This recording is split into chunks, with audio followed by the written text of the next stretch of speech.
প্রিয় দর্শক, আমরা প্রত্যেকেই জানি পরিবার, সমাজ, রাষ্ট্র, অর্থনীতি, শিক্ষা কোনো কিছুই সাহিত্য রাজনীতির বাইরে নয়। এবং সে কারণে পৃথিবীতে যুগে যুগে আমরা দেখেছি রাজনীতির বড় একটা অংশ জুড়েই কিন্তু আমরা সাহিত্যের একটা প্রভাব দেখেছি। আমাদের কবি, সাহিত্যিক, সাংবাদিক, শিল্পী, চলচ্চিত্রকার দ্বারা আমাদের রাজনীতি প্রভাবিত হয়েছে, আমাদের সরকারের নানা অনিয়ম প্রভাবিত হয়েছে, স্বৈরাচারের পতন হয়েছে, ফ্যাসিস্টের পতন হয়েছে, সব কিছু কিন্তু আমরা দেখেছি। সেখানে একটা গুরুত্বপূর্ণ ভূমিকা পালন করেছে আমাদের এই সাহিত্য। এবং এই কারণে আমরা এই জুলাই বিপ্লবের এই সময়, এই মাসে আমরা এসে আমাদের আজকের আয়োজনে কথা বলবো সাহিত্যের রাজনীতি নিয়ে। এবং এই কারণে আমাদের আজকে যে অতিথি দুজন এসেছেন, আপনার প্রত্যেকে তাদেরকে চেনেন, অত্যন্ত উপযুক্ত অতিথি। আমরা মনে করি তারা জুলাইয়ের যোদ্ধা এবং একই সাথে যারা রাজপথে ছিলেন তাদের একজন অন্যতম যোদ্ধা। আমাদের সাথে রয়েছেন জাতীয় কবিতা পরিষদের সম্মানিত সভাপতি কবি মোহন রায়ন রয়েছেন আমাদের সাথে। আমাদের সাথে আরেকজন রয়েছেন কবি, সাহিত্যিক ও সাংবাদিক ইরাজ আহমেদ, তিনি রয়েছেন আমাদের সাথে। আমরা দর্শক কথা বলবো সাহিত্য রাজনীতি নিয়ে। এটা জানিয়ে রাখি, কবি মোহন রায়নকে সবাই আমরা চিনি, কিন্তু তারপরেও একটু বলতেই হয় যে যেহেতু তাকে আজকের আয়োজনে পেয়েছি, যে কথা খেয়ে বলেন এই অনুষ্ঠানে, অনেক কথাগুলো তার কাছ থেকে শুনবার চেষ্টা করব। কবির মোহন রায়ন বাংলাদেশের কবিতার একজন প্রতিবাদী কণ্ঠস্বর। তিনি কবিতাকে শুধু শিল্প হিসাবে ভাবন নয়, তিনি কবিতাকে সমাজ পরিবর্তন একটা হাতিয়ার হিসাবে তিনি গ্রহণ করেছেন। তার প্রথম কবিতা গ্রন্থ জ্বলে উঠি সাহসী মানুষ, সেটি প্রকাশিত হয়েছে 1979 সালে। তিনি এরশাদ বিরোধী আন্দোলনের সময় আটক হয়েছিলেন, সে সময় রাজপথে যুদ্ধ করেছেন। সে আন্দোলনে 14টি ছাত্র সংগঠনে যে সংগ্রাম পরিষদ গঠিত হয়েছিল তার তিনি একজন অন্যতম কেন্দ্রীয় নেতা ছিলেন। এরশাদ বিরোধী আন্দোলনের সময় তার সবচেয়ে গুরুত্বপূর্ণ যে গ্রন্থটি প্রকাশিত হয় সেটি হচ্ছে সামরিক আদালত অভিবাসন। এবং সে সময় আমরা দেখেছি তিনি আটক হয়েছেন, তিনি 21 দিন নিখোঁজ ছিলেন। তার পরবর্তীতে তিনি এসে আবারও কিন্তু সেই স্বৈরাচার পতনের আন্দোলনে নিজকে লিপ্ত রেখেছিলেন। আমরা মোহন রায়নকে দেখেছি গত, যেটি আমাদের জুলাই বিপ্লবের মাধ্যমে আমরা বলি নতুন স্বাধীনতা পেয়েছি, আমরা বাংলাদেশকে নতুনভাবে উপভোগ করবার জন্য আমরা স্বৈরাচার ফ্যাসিস্টকে বিদায় করেছি। সে সময় কিন্তু তিনি তার জন্মদিনকে তিনি পালন না করে রাজপথে জন্মদিন পালন করেছেন। আগস্টের 1 তারিখ থেকে 5 তারিখ পর্যন্ত আমরা তাকে দেখছি লড়াকু সৈনিক হিসেবে তিনি রাজপথে থাকতেন। আমাদের আরেকজন অতিথি ইরাজ আহমেদ, তিনি 80 দশকে থেকেই তার সাংবাদিকতার আমরা যেভাবে দেখতে পেয়েছি, এবং সেই দেখাটা কিন্তু এখনও ভুলবার নয়, কারণ সে সময় কিন্তু আমি ঢাকা কলেজের ছাত্রত্ব অবস্থা থেকেই আমরা ঢাকা বিশ্ববিদ্যালয়ে ভর্তি হয়েছি। আমরা দেখেছি সাপ্তাহিক বিচিত্রায় তিনি কিভাবে লিখেছেন, কীভাবে তিনি স্বৈরাচারের কথা বলেছেন। আমাদের সাথে ইরাজ আহমেদ রয়েছেন, তিনি তার নানা রকম গ্রন্থের মধ্যে, তার লেখার মধ্যে তিনি নানাভাবে প্রতিবাদীভাবে রাজনীতিকে, আমাদের সমাজ সংস্কৃতিকে, ভালোবাসাকে, আমাদের প্রেম বিরহকে তুলে আনবার চেষ্টা করেছেন। ঢাকা বিশ্ববিদ্যালয়ে পড়াকালীন অবস্থায় ইরাজ আহমেদ তিনি স্বৈরাচার বিরোধী আন্দোলনের সঙ্গে সম্পৃক্ত ছিলেন, সম্মুখ যোদ্ধা ছিলেন। এবং এই জুলাই বিপ্লবও কিন্তু তার যে লেখনী, তার যে কথা, তার যে নিজস্ব যে ভাবভঙ্গি, সব কিছু কিন্তু আমাদেরকে জানিয়ে দেয় ইরাজ আহমেদও কিন্তু এই সাহিত্যের মাধ্যমে রাজনীতিতে একটা গুরুত্বপূর্ণ ভূমিকা রেখেছেন। আমি দুজন অতিথিকে পরিচয় করে দিলাম। আমি প্রথমেই আলোচনায় আসতে চাই কবি মোহন রায়ন ভাই, আপনাকে দিয়ে। অনেকটা সময় পার হয়ে গেল এবং সেই পার হওয়ার মধ্য দিয়েই কিন্তু সাহিত্য, কবিতা, নিজের বিপ্লব, অতি বিপ্লব বলা চলে অনেক সময় দেখেছি, যেটি এবারের সময় দেখেছি, সব কিছুর মধ্যে নিজকে আবদ্ধ রেখেছে। সম্পদ, সম্পত্তি, কোনো কিছুর প্রতি দেখিনি যে খুব বেশি লোভ লালসা করবার ক্ষেত্রে, এবং দেখেছি শুধুমাত্র বেঁচে থাকবার জন্য যতটুকু দরকার ততটুকুই করেছে, কিন্তু সাহিত্য কবিতার পিছনে নিজকে সবসময় নিয়োজিত রেখেছে। এই যে আমরা যেটি বলি যে রাজনীতিতে সাহিত্যের যে প্রভাব, আপনি কিভাবে দেখেন? বিশেষ করে গত জুলাই আন্দোলনে যেভাবে হাসিনা পালিয়ে গেল, সেখানে কবি, সাহিত্যিক সহ শিল্প সংস্কৃতির প্রভাবকে আপনি কীভাবে বিশ্লেষণ করবেন? সাহিত্য আসলে আকাশ থেকে ঝরে পড়ে না। সাহিত্য নির্মিত হয় মাটির পৃথিবীতে। আর এই মাটির পৃথিবীর যে মানুষগুলো সাহিত্য রচনা করে তারা একটি রাষ্ট্র বা সমাজে বাস করে। এই রাষ্ট্র এবং সমাজ পরিচালনার যে কলাকৌশল, তাকে আমরা রাজনীতি বলি। সঙ্গত কারণেই কোনো কবি, লেখক, সাংবাদিক, সাহিত্যিক, বুদ্ধিজীবী তারা রাজনীতির বাইরে থাকতে পারে না, ঊর্ধ্বে উঠতে পারে না। রাজনীতি তাদেরকে যে কোনোভাবেই প্রভাবিত করবেই। কিন্তু সাহিত্যের ক্ষেত্রে বিষয়টা হচ্ছে যে একজন লেখক, একজন কবি, একজন সৃষ্টিশীল মানুষ, সে কি কোনো রাজনৈতিক দলের মুখপত্র হবে, সেবাদাস হবে? রাজনীতি এবং সাহিত্য দুটি একই জীবনের দুরকম উচ্চারণ, কিন্তু দুটির প্রকাশ ভিন্ন রকম। সাহিত্যকে সাহিত্য হয়ে উঠতে হয়। রবীন্দ্রনাথ একটা কথা বলেছেন যে মত সাহিত্যের ক্ষেত্রে একজন মানুষের দেহের ভেতরে কঙ্কালের মতো কাজ করে, আর সাহিত্য বাইরে তার অঙ্গসৌষ্ঠব এবং লাবণ্যের কাজ করে। তো সাহিত্য হচ্ছে একটি রাষ্ট্রের আসলে ভিন্ন রকম প্রকাশ, তার লাবণ্য। সাহিত্য এবং রাজনীতি আর প্রকাশ ভিন্ন আমি বললাম। সাহিত্যকে প্রথমত সাহিত্য হতে হবে। সাহিত্যের যে সংজ্ঞা আছে, যে সাহিত্য সব কিছুকে প্রকাশ করে তার একটি নান্দনিক উপস্থাপনায়, সব কিছুই সাহিত্য নয়। তো সেইটা যদি না হয় তাহলে তো সেটা সরাসরি রাজনীতি হয়ে যাবে।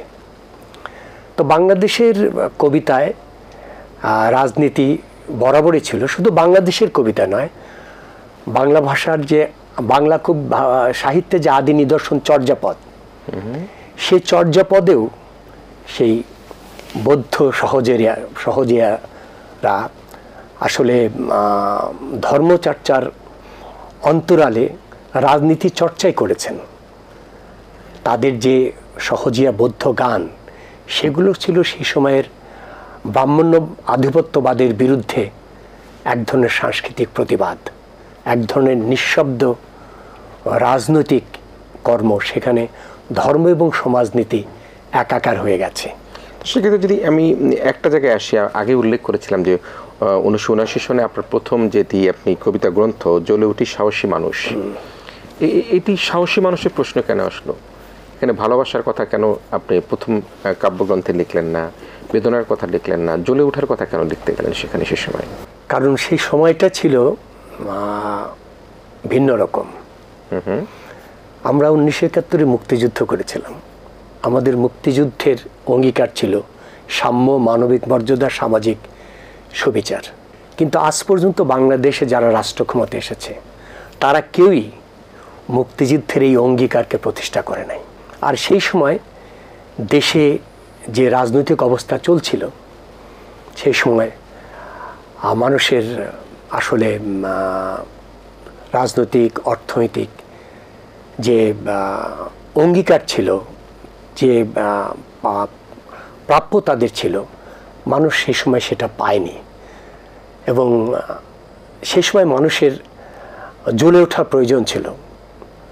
মুক্তিযুদ্ধের অঙ্গীকারে দেশের অর্থনৈতিক, রাজনৈতিক, সামাজিক, সাংস্কৃতিক পরিবর্তনের প্রয়োজনে, বিশেষ করে সেই সময় আমরা দেখেছি যে 71-এ যারা আমাদের মুক্তিযুদ্ধের বিরোধিতা করেছিল তাদের একটা উত্থান হয়েছিল। আমরা আজকের 24-এর এই গণ অভ্যুত্থানের পরেও কিন্তু সেটা সূক্ষ্মভাবে লক্ষ্য করছি।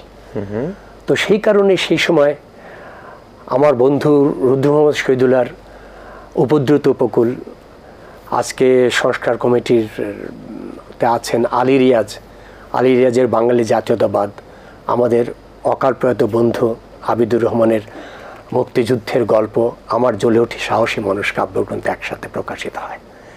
সেটা একটা সময়ের দাবি ছিল। সেই সময় যে রাজনৈতিক অবস্থা বিরাজ করছিল তার বিরুদ্ধে জ্বলে ওঠার প্রয়োজন ছিল, রুখে দাঁড়ানো প্রয়োজন ছিল। সেই কারণেই আমার বইয়ের নাম ছিল জ্বলে উঠি সাহসী মানুষ। কিন্তু সেখানে যে প্রেম, ভালোবাসা, বিরহ, বেদনা ছিল না তা নয়। মানে টাইটেলটি ছিল এরকম যে মানুষকে জাগ্রত করা, জ্বলে ওঠা, সাহসী করা, যে মুক্তিযুদ্ধের চেতনা নিয়ে দেশ স্বাধীন হয়েছিল সেই স্বাধীনতা যাতে অক্ষুণ্ণ রাখতে পারে, সে কারণে হয়তো বইটির শিরোনামটি সেটা ছিল। আমি আসবো যে এরশাদ আমলে কী করেছেন, আপনার কি বই লেখা হয়েছিল, এবং সর্বশেষ চেষ্টা করব যদি আপনি আমাদের শুনান যে এই জুলাই বিপ্লবে কি হয়েছিল, কোথায়, কখন, কীভাবে ছিলেন, কেন জন্মদিন পালন করেননি। আমি আসবো আপনার কাছে, কবি মোহন রায়। আমি ইরাজ আহমেদ, নিশ্চয়ই বাংলাদেশের সার্বিক রাজনৈতিক পরিস্থিতিকে ফলো করছেন, লিখেছেন, যতদিন বেঁচে থাকবেন লেখার উপরে নির্ভরশীলতা আপনার, সেটি আমরা সবাই জানি যারা আমরা আপনাদের কাছ থেকে দেখেছি। আপনার পিতা বাংলাদেশের সাংবাদিকতা জগতের একজন পথিকৃৎ ছিলেন, তিনি প্রয়াত হয়েছেন, দৈনিক বাংলার সম্পাদক ছিলেন। তার হাত দিয়ে অনেক এখন সম্পাদকও তৈরি হয়েছে, সাংবাদিকতা তো আছেই। তো সেই অবস্থায় যদি আমরা এই জুলাই গণঅভ্যুত্থানের কথা ধরি, যে জুলাই গণঅভ্যুত্থানের মধ্যে দিয়ে বাংলাদেশ থেকে স্বৈরাচার পালিয়ে গিয়েছে, বাংলাদেশের রাজনীতিতে একটা বড় পরিবর্তনের লক্ষণ দেখা দিচ্ছে, আপনি এই সাহিত্যকে, শিল্প সংস্কৃতিকে, কবিতাকে আপনি কীভাবে মূল্যায়ন করবেন? এর রাজনীতিতে যেটি আমরা বই একটু আগে শুনলাম, জ্বলুটি সাহসী মানুষ যদি লিখে থাকে, এই মানুষগুলোকে সাহসী করে তুলতে সাহিত্যের ভূমিকাকে কীভাবে দেখবেন আপনি? প্রথমে একটা জিনিস বলি, সেটা হচ্ছে যে সাহিত্যের বিচারটা কিন্তু তাৎক্ষণিকভাবে হয় না। ধরেন সমাজে যখন একটা পরিবর্তন চলতে থাকে বা পরিবর্তনের আগ্রহ জেগে ওঠে, বা যদি বিদ্রোহ হয়, যদি বিপ্লব হয়, বা ধরেন যদি একটা অভ্যুত্থান হয়, যেটা মোহন ভাই বলছিলেন, যেটা অভ্যুত্থানের ভেতর দিয়ে সমাজ, আমরা কিন্তু অনেক সময় অভ্যুত্থানের ভেতর দিয়ে গেছি। 1971 সালে মুক্তিযুদ্ধ আমাদের একটা খুব বড় একটা পরিবর্তন এবং বড় ধরনের আমাদের অর্জন বলতে পারি, যে আমরা একটা স্বাধীন দেশ পেয়েছিলাম। সেই মুক্তিযুদ্ধের উপরে যেই লেখা বা যে কবিতা, যে গান, যে উপন্যাস, যে গল্প, সেটা কিন্তু দীর্ঘ সময় ধরে চলেছে, এখনও আছে। সেটার মানে সেই প্রভাবে কিন্তু এখনও সেই পরিবর্তনের উপরেই লেখা হচ্ছে কিন্তু। তো আপনি যেটা বলতে চাচ্ছিলেন যে এই যে 24-এ যে গণ অভ্যুত্থানের কথা বলতে চাচ্ছেন, এটা কিন্তু তাৎক্ষণিক এখন আপনি পাবেন না সেটার ফলাফলটা, যে এইটাকে ভিত্তি করে, কারণ রাজনীতি তো মানে সাহিত্য তো কখনো রাজনীতির বাইরে নয়, ফলে এটার একটা ছায়া সাহিত্যের উপরে থাকবেই। যারা সাহিত্যিক তারা কেউ রাজনীতির বাইরে নন, যারা লেখালেখি করেন কেউ রাজনীতির বাইরে নন, তারা কোথাও না কোথাও, মোহন ভাই যেটা বলছিলেন, যে কোথাও না কোথাও কোনো না কোনোভাবে তারা রাজনীতির সঙ্গে জড়িত। তো ফলে আমি মনে করি যে এখন যেই পরিবর্তন সাধিত হলো বাংলাদেশে, সেটার ফলাফল কিন্তু আমরা আরও 5 বছর পরে যে পাবো। যে এই লেখাগুলো, এই যে এখন যে যিনি লিখছেন, এই মুহূর্তে যিনি একটি কবিতা লিখছেন বা একটি গল্প লিখছেন, তারপরে তো আরও লেখা হবে, তখন এই জিনিসটা অনেক ম্যাচিওর ওয়েতে আসবে। কারণ অনেক সময় হয় কি, আপনি তাৎক্ষণিক আবেগে একটা জিনিস লিখছেন, কিন্তু এই যে স্বাধীনতা যুদ্ধের উপরে দীর্ঘ সময় ধরে লেখালেখি হয়েছে, এরশাদ বিরোধী আন্দোলনের সময় একটা লম্বা সময়ের 9 বছর 10 বছর ধরে তখন সবাই আমরা লিখেছি, যে যেভাবে পেরেছে। এখন সেগুলো কি সবই উত্তীর্ণ সাহিত্য? না, কিন্তু তার একটা ইম্প্যাক্ট আছে, সেটা কিন্তু আমরা পরে এসে টের পাচ্ছি। যে ওই সময়ে ওই লোকগুলো যদি এই জিনিসগুলো না লিখতো, তাহলে আমরা এই পরিবর্তন, এই ধাক্কাটা আমরা ফিল করতে পারতাম না, যেটা হয়তো এখন আবার ঘটবে, এটা হয়তো সামনের মানুষরা আবার টের পাবে। সাহিত্য কিন্তু এই কাজটাই করে।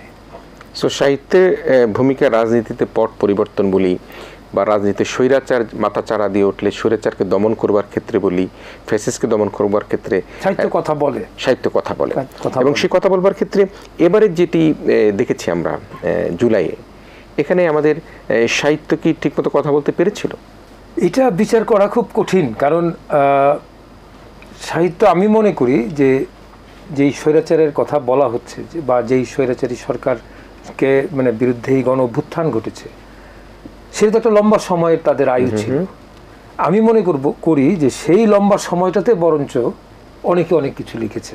কারণ ওই যে আমি একটু আগে বললাম যে তাৎক্ষণিক, মানে এখনই আমি যে জিনিসটা অভ্যুত্থানের প্রেক্ষাপটে লিখছি, আর রিপ্রেশন বা নির্যাতনের প্রেক্ষাপটে যে জিনিসগুলো আমি লিখে আসছি, সেটার মূল্য কিন্তু আমার কাছে অনেক বেশি।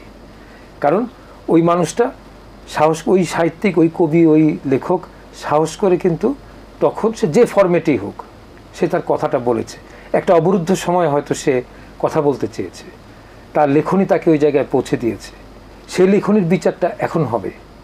কিন্তু অনেক সময় যেটা হয়, এটা মোহন ভাই হয়তো আমার সঙ্গে একমত হবেন, যে একটা বিস্ফোরণের পর যে আবেগ, যে উত্তেজনা কাজ করে, তখন কিন্তু সাহিত্যের মতো বিষয়টা যথাযথভাবে যাচাই হয় না। কারণ সেটা আপনার একটা ইমোশনাল আউটবার্স্ট, মানে আবেগের একটা বিস্ফোরণ ঘটে। কিন্তু যে লোকটি নির্যাতন, দমবন্ধ, রুদ্ধশ্বাস একটা পরিস্থিতির ভিতরে বসে তার কথা বলতে চেয়েছে, সেটা আমার কাছে অনেক বেশি মূল্যবান। নিশ্চয়ই। আমি মোহন রায় আপনার কাছে একটু আসি। কার্টুন আঁকার কারণে কিন্তু বাংলাদেশে জেলে মৃত্যু হয়েছে, জেল খেটেছে, এবং বাংলাদেশের সাহিত্য, সাংবাদিকতা, গণমাধ্যমকে কিন্তু কণ্ঠরোধ করবার দারুণ অপচেষ্টা চালিয়ে গিয়েছিল বিগত সরকার, যেটি তার পূর্বসূরি যদি আওয়ামী লীগের মুজিব সরকারের কথা বলি তারাও করেছিল। আপনি 90-এর গণ আন্দোলনের সময় কিন্তু যেভাবে সোচ্চার ছিলেন, তখনও আপনি বই লিখেছেন, জেলে গিয়েছেন, এবার আপনি সোচ্চার ছিলেন। আপনি সেই স্বৈরাচার এবং ফ্যাসিস্ট এই দুই আন্দোলনকে আপনি সাহিত্যের সাথে কীভাবে যুক্ত করবেন?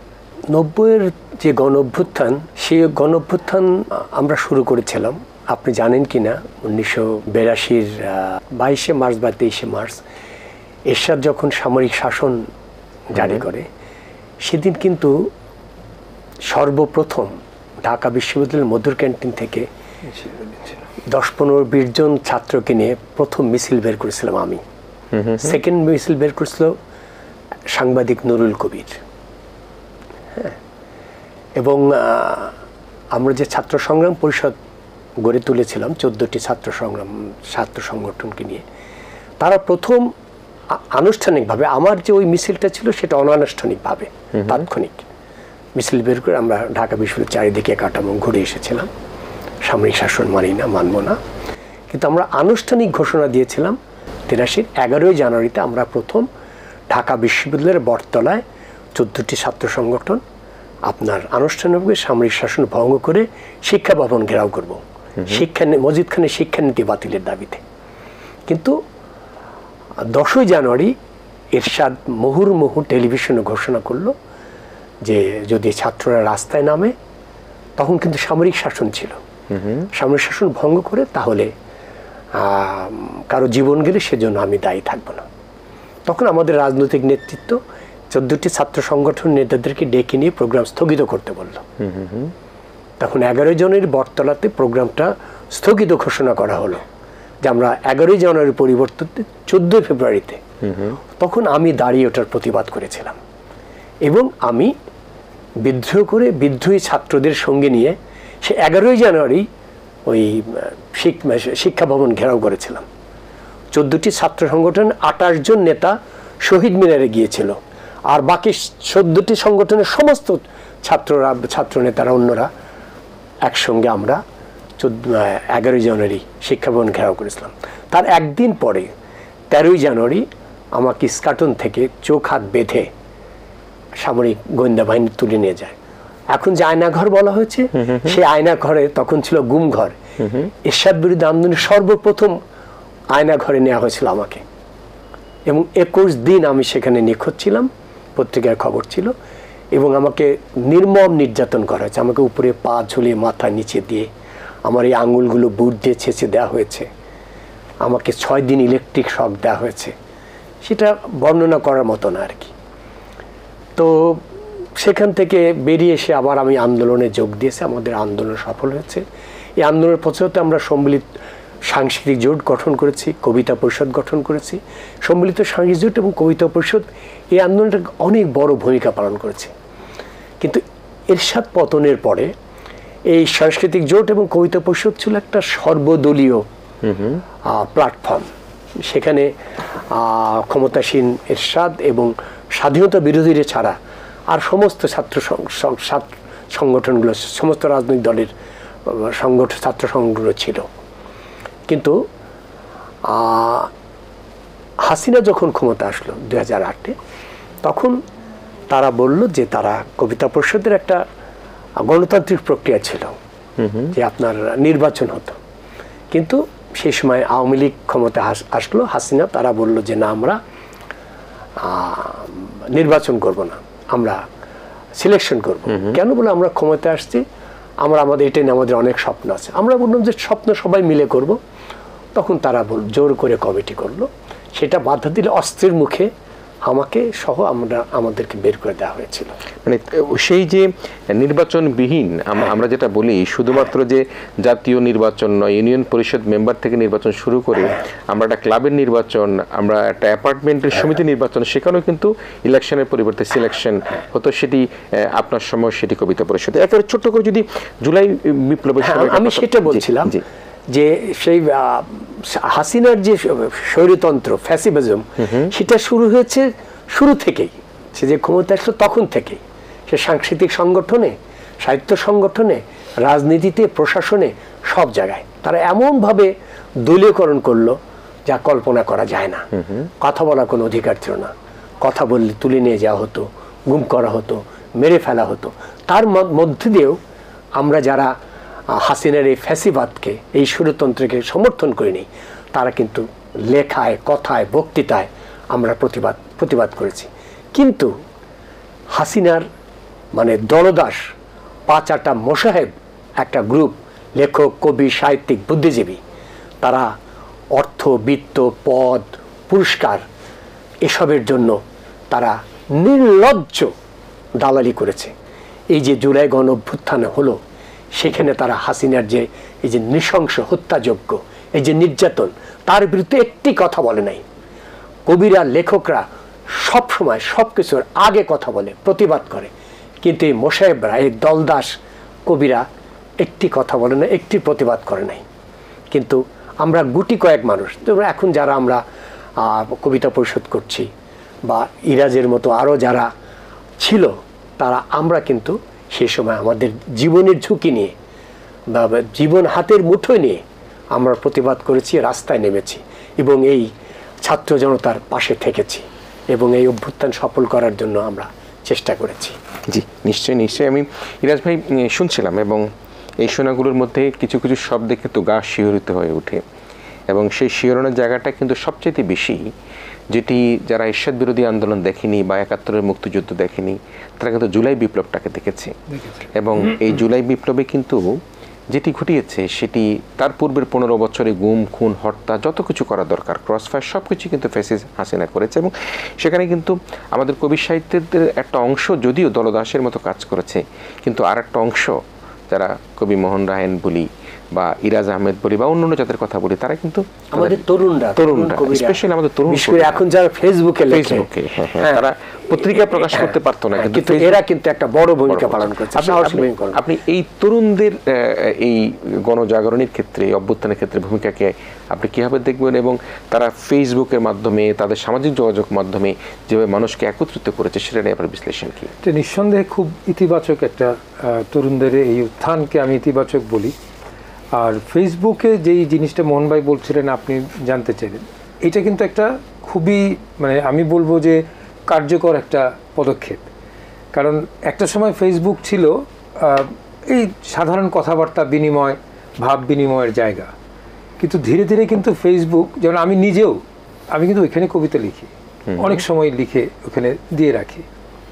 ফেসবুকটা এই যোগাযোগ এবং সাহিত্যকে, এক ধরনের সাহিত্যকে এগিয়ে নেওয়ার জন্য বেশ মানে আমি বলবো যে ভালো রকম কার্যকর ভূমিকা পালন করেছে।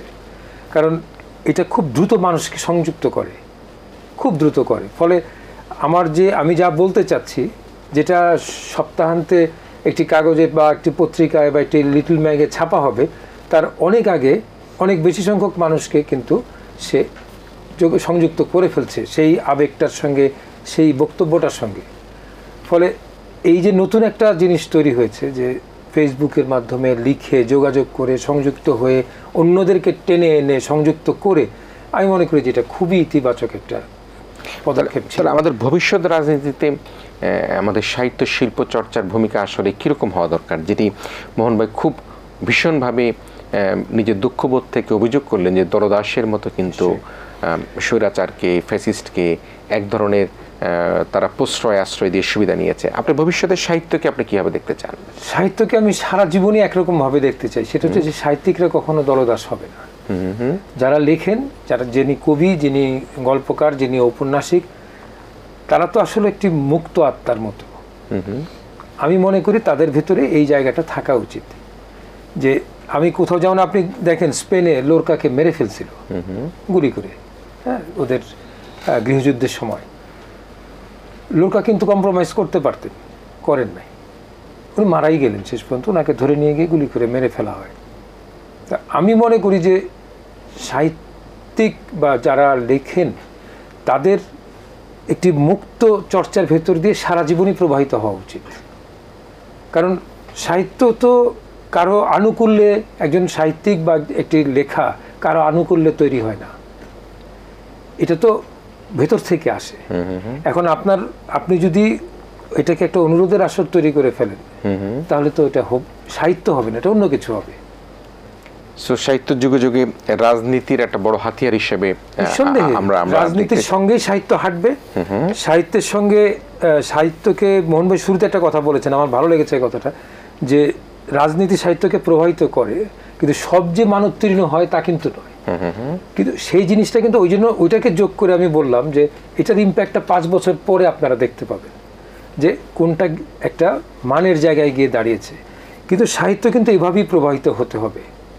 সাহিত্য যদি সুযোগ সুবিধার আবর্তে নিজেকে যুক্ত করে ফেলে, তাহলে সেটা তার সাহিত্য হবে না, সেটা তখন একটি সমাজ তখন আটকে যেতে পারে, স্থবির হয়ে যেতে পারে। কারণ সাহিত্য আমরা বুঝতে পারি না, সবাই সিংহভাগ লোক হয়তো উপলব্ধি করি না, কিন্তু এই সাহিত্যের চর্চা তো সমাজকে এগিয়ে নিয়ে যায়। জি হ্যাঁ, আমি একেবারে শেষ করতে চাচ্ছি, সময় একেবারে নেই, তবু 30 সেকেন্ড কবি মোহন রায় শেষ করবেন কিনা? আমি যেটা বলতে চাই সেটা হচ্ছে যে আমাদের 1952 ভাষা আন্দোলন থেকে এই 24 ছাত্র জনতার গণ অভ্যুত্থানে আমাদের সাহিত্য অনেক বড় ভূমিকা পালন করেছে। বিশেষ করে আমি বলতে চাই যে কবিতা একটা বড় ভূমিকা পালন করেছে। এই যে তরুণরা যারা ফেসবুকে লিখে, রাস্তায় দাঁড়িয়ে সেই সময় হাসিনার সেই নির্মম নিষ্ঠুর নির্যাতনের মধ্যে দিয়ে গুলির সামনে বুলেটের মুখে বুক পেতে দিয়ে যে কবিতা পাঠ হয়েছে, যে প্রতিবাদ হয়েছে, সেটা অসাধারণ। আমাদের 1952 ভাষা আন্দোলন, আপনার 66 আন্দোলন, 69 গণ অভ্যুত্থান, 71 মুক্তিযুদ্ধোত্তর বাংলাদেশের সমস্ত সামরিক বেসামরিক আন্দোলনের ক্ষেত্রে শিল্প সাহিত্য একটা বড় ভূমিকা পালন করেছে। শিল্প সাহিত্যের ভূমিকা ছাড়া আসলে মানুষ সংগঠিত হয় না। মানুষকে একটি রাজনৈতিক নেতার একটি বক্তৃতার চাইতে একটি কবিতার লাইন, একটি গানের লাইন অনেক বেশি মানুষকে আলোড়িত করে, মানুষকে জাগরিত করে, ঐক্যবদ্ধ করে, শক্তি এবং সাহস যোগায়। সেক্ষেত্রে যুগে যুগে কালে কালে সবসময় সমাজ পরিবর্তনে এবং মানুষের রাজনৈতিক, অর্থনৈতিক, সাংস্কৃতিক মুক্তির যে আন্দোলন সংগ্রাম, সেটাকে এগিয়ে নিতে সাহিত্যের ভূমিকা অপরিসীম, অপরিহার্য। জি নিশ্চয়ই। প্রিয় দর্শক, আমরা মন্ত্রমুগ্ধের মতো শুনছিলাম এবং আমরা দুঃখ বেদনার কথাও শুনেছি। তবে একটি বিষয়, সেটি সাহিত্য কিন্তু আমাদেরকে জাগ্রত রেখেছে, জাগ্রত রাখবে। সাহিত্য যাতে দলদাসে পরিণত না হয়, সেটি কিন্তু দুজন অতিথিই বললেন, আমরাও সেটাই প্রত্যাশা করি। এবং সাহিত্যের জাগরণের মধ্যে দিয়ে বাংলাদেশে যেটা গণ অভ্যুত্থানে আমরা দেখেছি যে ফ্যাসিস্টের বিদায় হয়েছে, কবি সাহিত্যিক শিল্পীরা যেভাবে ঐক্যবদ্ধ ছিল, সেই ঐক্যবদ্ধ থেকেই কিন্তু আমরা একতালে একরয়ে বাংলাদেশের পতাকাকে যে তুলে ধরবার প্রত্যয় করেছি, সেটিকে এগিয়ে নিয়ে যাওয়ার জন্য আমাদের ঐক্যবদ্ধ থাকতে হবে। প্রিয় দর্শক, আপনারা যারা এতক্ষণ আমাদের আজকের আয়োজন দেখলেন, যে কথা কেউ বলেনি, আপনাদের সবাইকে ধন্যবাদ জানাচ্ছি। একই সাথে আজকের এই অনুষ্ঠানের সম্মানিত অতিথি কবি মোহন রায়ান এবং সাংবাদিক লেখক ইরাজ আহমেদ, তাদেরকেও ধন্যবাদ জানিয়ে আমাদের আয়োজন এখানে শেষ করছি। আপনারা ভালো থাকবেন, সবাই মিলে ভীষণ ভালো থাকবেন।